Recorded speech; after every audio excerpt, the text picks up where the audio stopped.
जय हिंद। तो आज हम लोग देखने वाले हैं क्या चीज के बारे में, हम लोग कैसे चलते हैं और हम लोग जो खाना खाते हैं माउथ में, यानी जब हम लोग मुंह में खाना खाते हैं तो वो हमारे स्टोमक तक कैसे जाता है ये। और उसके बाद एक चीज देखिएगा, जब पेंसिल से लिखेंगे आप शीशे पर तो नहीं लिखाएगा, लेकिन वो पेपर पर लिखते हैं तो वो क्यों लिखाता है ये। और इसी तरह हम लोग बहुत सारे एग्जाम्पल समझने वाले हैं, तो चलिए हम लोग सारे एग्जाम्पल को देखते हैं। तो सबसे पहला जो एग्जाम्पल है वो क्या है कि हम लोग कैसे चलते हैं, इसको हम लोग समझेंगे फिजिक्स का यूज करेंगे। टोटली सारा चीज है जिसमें हम लोग फिजिक्स लगा सकते हैं, जितना हमारे डेली डे लाइफ में यूज हो रहा है ना वो सभी हम लोग चीजें समझने वाले हैं। तो सबसे पहला क्या है, हम लोग कैसे चलते हैं। हम लोगों को चलने में हम लोगों को क्या क्या हेल्प करता है, तो न्यूटन का थर्ड लॉ और फ्रिक्शन, ये दोनों चीज हम लोगों को हेल्प करता है। न्यूटन का थर्ड लॉ हम लोगों को पैर को ऊपर उठाने में, और जो फ्रिक्शन होता है वो हम लोगों को आगे बढ़ाने में। जब हम लोग चलते हैं ना तो हम लोग क्या करते हैं, पीछे की तरफ हम अपने पैर को क्या करते हैं, पीछे की तरफ पुश करते हैं। तो हम लोगों को पीछे की तरफ हम लोग फोर्स लगाएंगे तो उसके अगेंस्ट एक फ्रिक्शन फोर्स लगेगा, क्या चीज के बीच में, तो हमारे पैर और ग्राउंड के बीच में। वो किस डायरेक्शन में होगा, जिस डायरेक्शन में हम लोग अपने पैर को मूव कराएंगे उसके अपोजिट डायरेक्शन में फ्रिक्शन लगता है। तो ये जो फ्रिक्शन होता है ना, ये हम लोगों को आगे की तरफ चलाता है। और जब हम लोग नीचे की तरफ पुश करेंगे तो हम लोगों को एक नॉर्मल रिएक्शन, यानी न्यूटन थर्ड लॉ के हिसाब से हम लोगों को एक फोर्स मिलता है ऊपर की डायरेक्शन में, तो हम लोग ऊपर की तरफ चलते हैं। मतलब क्या है कि हम लोगों को ऊपर भी जाना है और आगे भी जाना है। तो ये हम लोग क्या चीज की मदद से करते हैं, न्यूटन थर्ड लॉ के अकॉर्डिंग और फ्रिक्शन, ये दोनों का हेल्प करके हम लोग आगे की तरफ बढ़ते हैं। तो अब हम लोगों का जो दूसरा एग्जाम्पल है वो क्या हो सकता है कि जब हम लोग खाना को माउथ में, यानी जब मुंह में लेते हैं तो वो यहाँ से लेकर वो डाइजेस्टिव सिस्टम बोले तो जो हमारा स्टोमक होता है ना वहां तक कैसे जाता है, वहां पर रोल आता है क्या चीज का, तो ग्रेविटी का। एक बात आप लोग ध्यान में रखिएगा कि किसी भी चीज को हम लोग ऊपर की तरफ फेंकेंगे ना, ग्राउंड से ऊपर की तरफ हम लोग बॉल को फेंकेंगे तो जरूरी है नीचे की तरफ दोबारा जरूर आएगा, ठीक है ना। हम लोग ऊपर की तरफ फेंकेंगे तो वो नीचे की तरफ आएगा, किसी भी चीज को आप ऊपर फेंकिए तो वो नीचे की तरफ आएगा। क्यों? क्योंकि उस पर ग्रेविटेशनल फोर्स लगता रहता है, जिसको हम लोग ग्रेविटी बोलते हैं। अर्थ जो फोर्स लगाता है उसको हम लोग क्या बोलते हैं, ग्रेविटी बोलते हैं, ग्रेविटेशनल फोर्स। तो वो फोर्स की वजह से वो नीचे की तरफ आता है। उसी तरह हम लोग जब यहाँ पर खाना रखते हैं, घोटते हैं, तो ये क्या होता है, ग्रेविटी के द्वारा नीचे की तरफ जाता है। मतलब क्या है कि वो खाना यहाँ से यहाँ तक बोले तो हमारे जो यहाँ माउथ होता है ना, मुंह से लेकर स्टोमक तक वो कैसे जाता है, तो ग्रेविटी के थ्रू जाता है।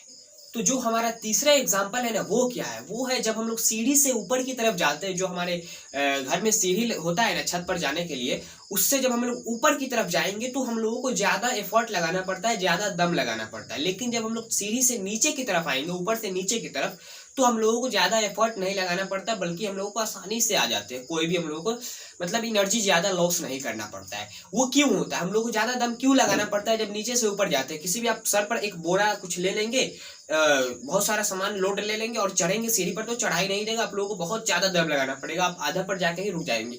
वो आखिर क्यों होता है, वो होता है बिकॉज ऑफ ग्रेविटी। ग्रेविटी हम लोग को क्या करता है, हमेशा नीचे की तरफ खींचता रहता है। तो वो भी वहां पर भी ग्रेविटी काम करता है अपना, मतलब वो खींचता रहता है नीचे की तरफ। तो हम लोगों को क्या करना है, जब ऊपर से नीचे की तरफ आएंगे तो हम लोग नीचे ही फोर्स लगाते हैं और ग्रेविटी भी नीचे, दोनों डायरेक्शन का फोर्स एक ही डायरेक्शन में, तो हम लोग आसानी से चले जाएंगे। अब यहाँ पर हम लोगों को क्या करना पड़ता है, ग्रेविटी हम लोगों के अगेंस्ट हो जाता है। मतलब क्या कर रहा है, ग्रेविटी कर रहा है इस डायरेक्शन में चलो, आप चल रहे हैं इस डायरेक्शन में, तो आपको क्या करना है, इसको ब्रेक करके आप लोगों को आगे जाना है। तो मतलब ये जितना है उतना फोर्स तो कम से कम लगाना पड़ेगा आप लोगों को आगे जाने के लिए। तो आप खुद का एनर्जी लॉस करते हैं। अब आते समय क्या होता है, आते समय आप अपना एनर्जी लॉस नहीं करते, ग्रेविटी खींचता रहता है खुद से। जब भी आप किसी चीज को नीचे से ऊपर से नीचे फेंकेंगे तो फेंकना नहीं है, सिंपल ड्रॉप करना है तो वो नीचे चला जाएगा। लेकिन ऊपर से नीचे से ऊपर फेंकने के लिए आप लोगों को खुद का एनर्जी देना पड़ेगा। ये क्यों होता है, बिकॉज ऑफ ग्रेविटी।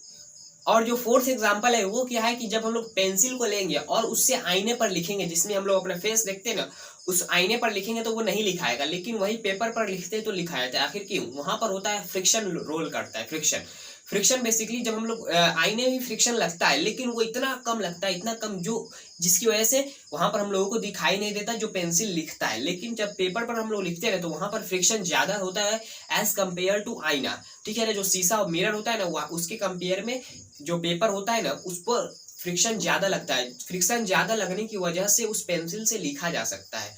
अब हम लोग देखते हैं क्या चीज के बारे में, फिफ्थ एग्जाम्पल।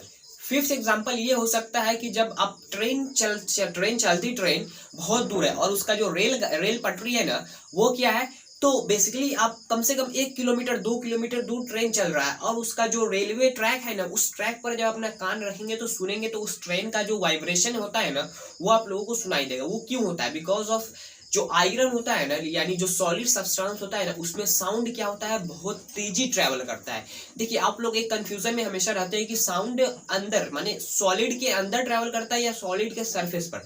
तो साउंड जो ट्रेवल करता है ना, वो सॉलिड के सरफेस पर ज्यादा तेज ट्रेवल करता है, सॉलिड के अंदर नहीं, ठीक है ना। और लिक्विड जो होता है, लिक्विड के अंदर भी ट्रेवल करता है, सरफेस पर भी। लिक्विड सॉलिड के अंदर ज्यादा तक नहीं ट्रेवल कर पाता, जो सरफेस होता है उस पर सबसे ज्यादा स्पीड में, बिकॉज ऑफ जो पार्टिकल्स होता है ना, वो बहुत सटे सटे होता है, इसी की वजह से वहां पर वाइब्रेशन की वजह से आसानी से ट्रेवल कर लेता है। इसी की वजह से हम लोगों को ज्यादा दूर का भी आवाज हम लोगों को आसानी से सुनाई देता है। जो रेलवे ट्रैक होता है वो आयरन का बना होता है, इसी की वजह से।